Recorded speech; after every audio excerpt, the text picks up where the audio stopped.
Mutta mitä tarkoittaa, että mietitään kokonaisuuksia, on se, että okei, siellä on jotakin osia. Että jos sanotaan vaikka, että sulla on vaikka luento, se luento on systeeminen kokonaisuus, no mitä osia siellä on? No siellä on nyt vaikka luennoitsija.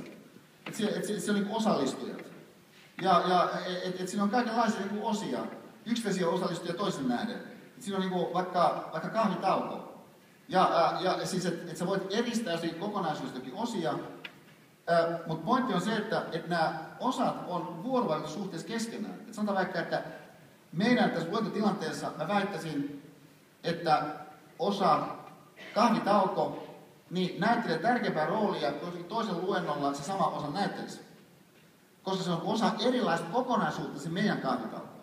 Ja minkä takia se on osa erilaista kokonaisuutta? No se on sen takia osa erilaista kokonaisuutta, kun meidän pointti täällä on ajatella niin ihmisenä olemiseen keskeisiä kysymyksiä, jotka koskettaa viime kädessä kaikkia samasta tasosta. Pointti ei ole se, että joku osaa jonkun asian toista paremmin.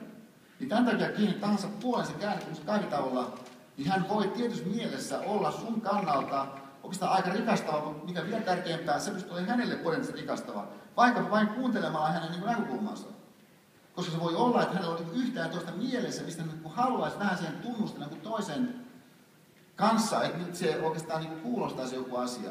Niin siis näin ollen sinulla voi olla vuorovaikutussuhteita, jotka itse asiassa tavallaan muuttaakin niitä osia. Jos sä otat sen osan erikseen. Mutta pointti on just se, että sä etsitkin niin vaikuttavuuksia, jotka vaikuttavuudet syntyy tietysti semmoisista mahdollisesti aika pienistäkin lähteistä, niin kenties ihan eksponentiaalisena.